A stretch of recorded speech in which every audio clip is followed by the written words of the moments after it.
আজ বর্ধমান ১ নম্বর ব্লকের সরাইটেকর গ্রাম পঞ্চায়েতের অন্তর্গত মনগিয়া গ্রামে ধুমধাম সহকারে বাবা বুড়োরাজের পুজো অনুষ্ঠিত হলো। এই ঐতিহ্যবাহী পুজো প্রায় ৩০০ বছর ধরে হয়ে আসছে।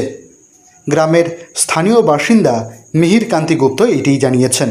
এছাড়াও স্থানীয় সূত্রে খবর, বাবা বুড়োরাজ গ্রামের মধ্যে একটি গাছের তলায় আশ্রয় নেয় এবং এক ব্যক্তিকে স্বপ্নাদেশ দেওয়ার পর থেকেই পুজো অনুষ্ঠিত হয়। পাশাপাশি পুজোর পর দেখা যায় দণ্ডিকাটা সহ বহু পুণ্যার্থীর সমাগম এই পুজো দেখার জন্য।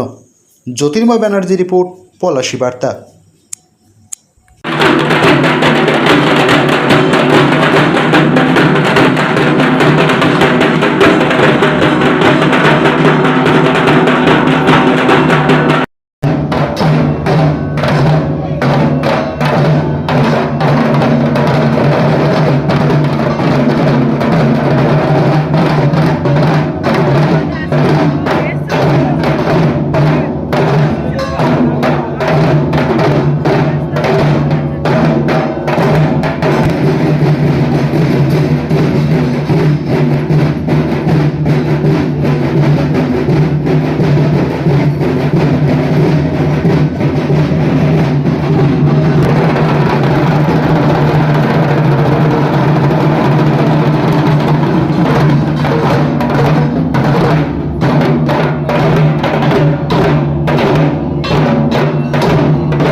পুজোটা এই মন্দিরের গ্রামের বলে খুব বেশি পরিচিত ছিল না মানুষের কাছে। তো এই গ্রামের আগের বাসিন্দা ছিল সুলটাইপদের বাসিন্দা ছিল। পরবর্তী স্টেজে জেনারেল কাস্টরা এখানে বাসিন্দা হয়, কিন্তু অতীতে সুলঘেজেই ওরা পুজো করত।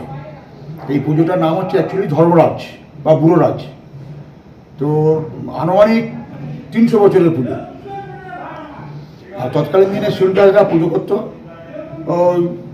এবং বাধ্যতামূলক ছিল যেটা এদেরকে ঘোড়া দেওয়া বা দান করা।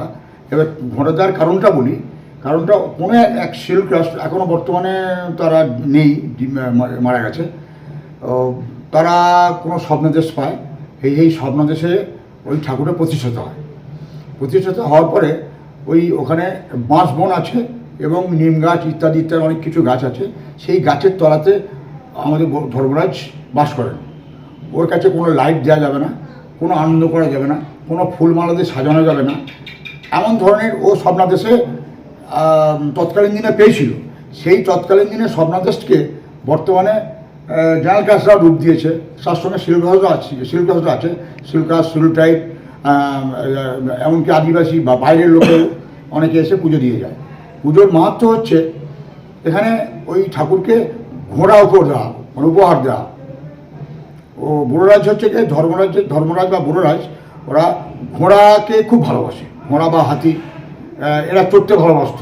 তৎকালীন দিনে আমাদের তার দাদুদের মুখে শুনেছি যেটা এই পুজোর মাহাত্ম্যগুলো। তারপরে আস্তে আস্তে আমরা জেনারেশন যেমন আসছে, সেই জেনারেশন আস্তে আস্তে এইভাবে চলে আসছে।